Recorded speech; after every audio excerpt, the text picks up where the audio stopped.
জয় মা তারা। মা তারা অ্যাস্ট্রোলজি চ্যানেলের পক্ষ থেকে সকলকে জানাই আন্তরিক শুভেচ্ছা। আজকে আমি আলোচনা করব মীন রাশির জাতক এবং জাতিকাদের জীবনে যখন ভালো সময় আসে, সেই ভালো সময় আসার আগে কতগুলো লক্ষণ এরা দেখতে পায়, সেই লক্ষণের কথাই আমি আজকে এই ভিডিওর মাধ্যমে আলোচনা করছি। আর আপনারা যদি আমার সাথে সরাসরি যোগাযোগ করতে চান, আমার স্ক্রিনে দেওয়া নাম্বারেও ফোন করে আমার সাথে যোগাযোগ করতে পারেন, না হলে পশ্চিম মেদিনীপুরে এসে আপনারা আমার সাথে যোগাযোগ করতে পারেন। আজকে আলোচনা করব মীন রাশির কতগুলো লক্ষণ আমি এখানে ভিডিওর মাধ্যমে তুলে ধরছি। 20টি লক্ষণের কথা বলবো। আপনারা যদি এই লক্ষণগুলো দেখতে পান তাহলে জানবেন যে আপনার জীবনে কিন্তু শুভই পরিবর্তন আসতে চলেছে খুব শীঘ্রই। এক নাম্বার লক্ষণ হলো, যদি দেখেন আপনি স্বপ্ন এবং সেই স্বপ্ন যদি আপনার সত্যি হয়। যখন আমাদের খারাপ সময় চলে, আপনার হয়তো খারাপ স্বপ্ন বেশি দেখি, কিন্তু সেই স্বপ্ন কিন্তু আমাদের বাস্তবায়িত হয় না বা হয়ে ওঠে না। কিন্তু এরপর থেকে যদি আপনি দেখেন যে আপনার স্বপ্ন সত্যি হচ্ছে, তাহলে জানবেন যে আপনার কিন্তু শুভ সময় আসছে।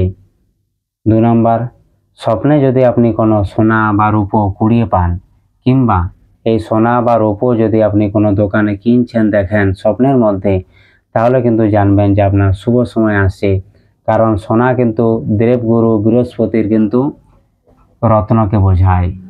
3 নম্বর, যদি আপনি দেখেন যে আপনার হয়তো ইষ্ট দেব বা দেবী আছে, আপনি প্রতিদিন তার পুজো বা আরাধনা করেন, সেই পুজো পাঠ আরাধনা করার সময় যদি আপনার 2 চোখ দিয়ে জল ঝরে, তাহলে কিন্তু জানবেন যে আপনার শুভ সময় কিন্তু আসছে খুব শীঘ্রই। এবং অসময়ে লোকের সাহায্য পাওয়া। আমাদের যখন খারাপ সময় চলে, তখন কিন্তু আমরা আপন মানুষ বা পর মানুষ কারোর কিন্তু সাহায্য পাই না। কিন্তু যখন আমাদের ভালো সময় চলে, তখন কিন্তু পর মানুষও কিন্তু আমাদের সাহায্য করার জন্য এগিয়ে আসে। এটাই হচ্ছে ভালো সময়ের লক্ষণ। এবং অন্যের খারাপ না চাওয়া।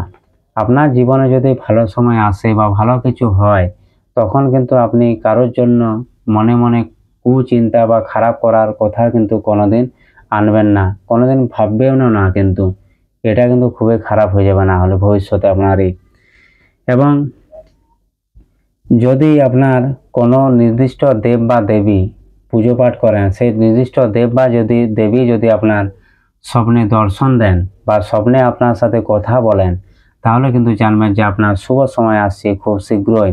এবং যখন আপনি সেই ইষ্ট দেব বা দেবীর বাড়িতে পুজো পাঠ করবেন, সেই পুজো পাঠ করার সময় যে আপনি ফুল বেলপাতা ঘটের উপরে চাপাচ্ছেন, সেই ফুল এবং বেলপাতা যদি বারবার আপনার দিকে পড়ে যাচ্ছে, তাহলে জানবেন আপনার শুভ সময় আসছে খুব শীঘ্রই।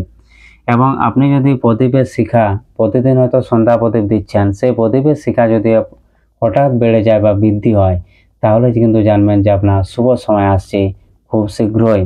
বাড়িতে গরু আসা। বাড়িতে যদি আপনার অজান্তে গরু গায়ে কিছু আসে সাদা রঙের, তাহলে কিন্তু এটা কিন্তু শুভ লক্ষণ খুবই। এবং সেই গায়ে বা গরু যদি এসে আপনার বাড়িতে কোনো কিছু খেয়েও যায়, তাহলে কিন্তু জানবেন যে আপনার দুর্দিন কিন্তু খুঁজতে চলেছে খুব শীঘ্রই।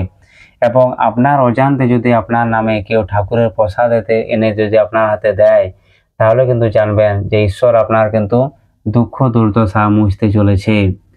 এবং যদি আপনি দেখেন যে আপনি হয়তো পুজো পাঠ করছেন, পুজোর সময় যদি আপনার ধ্যান এবং একাগ্রতা আপনি পেয়ে যাচ্ছেন, আপনার মনের মধ্যে শান্তি আসছে, তাহলে জানবেন যে আপনার শুভ সময় কিন্তু আসছে খুব শীঘ্রই। এবং ধার্মিক কিন্তু কাজ করা। আমাদের যখন শুভ সময় আসে তখন কিন্তু শুভ বুদ্ধির উদয় হয়, তখন কিন্তু আমরা ধর্ম কর্মের দিকে বেশি একটু ঝুঁকি। এটাও কিন্তু একটা ভালো সময় আসার কিন্তু লক্ষণ। ধর্মকর্ম বলতে এখানে বোঝাচ্ছে যদি হয়তো কোনো সন্ন্যাসী বা সাধু ব্যক্তি আপনার বাড়িতে আসে, তার সেবা যত্ন করা, কিংবা ঈশ্বরের নামে হয়তো আপনি কোথাও কিছু করে এলেন, দান পুণ্য যেটা বলা হয়, সেটাও কিন্তু এটা বলা হয় যে ধর্মকর্ম একটা কাজ। এটাও কিন্তু আপনার কিন্তু এখন করতে মন যাবে অবশ্যই। এবং আপনার যদি ধার্মিক কোনো ব্যক্তির সাথে যদি দর্শন হয়, সেটা কিন্তু খুবই ভালো একটা লক্ষণ, ভালো সময় আসার। এবং যদি কোনো মুহূর্তে যদি আপনার বাজারে বা পথের মধ্যে যদি ভিখারির সাথে আপনার দর্শন হয়ে যায় বা দেখা হয়, তাহলে কিন্তু জানবেন যে আপনার ভিখারির দশা কিন্তু কাটতে চলেছে খুব শীঘ্রই।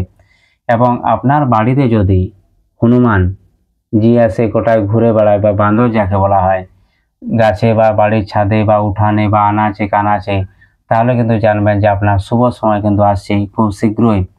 স্বপ্নের মধ্যে সাপকে দর্শন পাওয়া, এই সাপ কিন্তু দু ধরনের কিন্তু মানে স্বপ্নকে ইঙ্গিত করে, এটা হচ্ছে শুভ, একটা হচ্ছে অশুভ। শুভ বলতে যদি ব্রহ্ম মুহূর্তের পরে যদি সাপ স্বপ্ন দেয়, তাহলে কিন্তু জানবেন আপনার বাড়িতে কিন্তু হঠাৎ টাকা পয়সা ধন এসব কিন্তু অবশ্যই বৃদ্ধি পাবে। এবং এই সাপ যদি রাত্রি 11টা 12টা 1টা 2টোর দিকে স্বপ্নের মধ্যে দর্শন দেয়, তাহলে কিন্তু এটা খুবই খারাপ লক্ষণ একটা। এবং হঠাৎই মনের মধ্যে শান্তি আসা, যখন আমাদের খারাপ সময় চলে আমাদের কিন্তু খেয়েও শান্তি পাই না, ঘুমিয়েও শান্তি পাই না আমরা, আর বসেও শান্তি পাই না। কিন্তু যদি এরপর থেকে যদি মনের মধ্যে আপনার শান্তি বজায় থাকে বা শান্তি আসে, তাহলে কিন্তু জানবেন যে আপনার শুভ সময় আসছে। কারণ মনে কিন্তু আপনার বলে দেবে যে আপনার শুভ সময় আসছে কি না আসছে। মন আনন্দে প্রফুল্লে কিন্তু ভরে যাবে এবং ব্রেন সবসময় একটা কাজ করবে কিন্তু অবশ্যই। কারণ এখন মীন রাশি মানুষদের কিন্তু ব্রেন কাজ করছে না, ব্রেন কিন্তু হ্যাং করছে। তো ভালো সময় যদি আসে ব্রেন কিন্তু হ্যাং করা কেটে যাবে।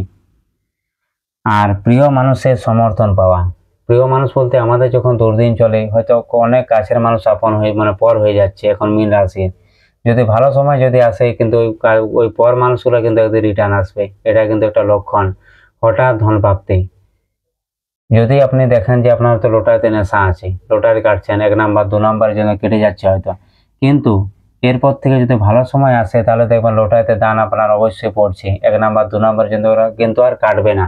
এটাও কিন্তু একটা লটারি প্রাপ্তি কিন্তু একটা ভালো একটা ইঙ্গিত, ভালো সময় আসার।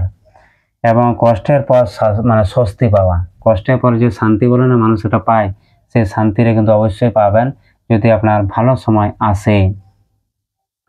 এবং হচ্ছে শুভ লক্ষণ বা শুভ চিহ্ন দেখতে পাওয়া, আমাদের যখন শুভ দিন আসে বা শুভ সময় আসে তখন কিন্তু আমাদের হাতের মধ্যে অনেক শুভ লক্ষণ দেখতে পাওয়া যায়, যেমন স্টার, ত্রিভুজ, চতুর্ভুজ, এগুলো মাছের চিহ্ন, এগুলো কিন্তু অবশ্যই দেখতে পাওয়া যায়। এগুলো হচ্ছে ভালো সময় আসা আগের মুহূর্তে কিছু লক্ষণ। আমি আজকে আলোচনা করলাম মীন রাশি নিয়ে। আপনারা ভালো থাকুন, সুস্থ থাকুন। এখন কিন্তু শনির 7.5 চলছে, খুব সাবধানে থাকার চেষ্টা করুন। এবং শনির 7.5 প্রতিকার হিসাবে কি করা যায় পরবর্তী আমি ভিডিও আনছি, আপনারা দেখতে থাকুন। জয় তারা।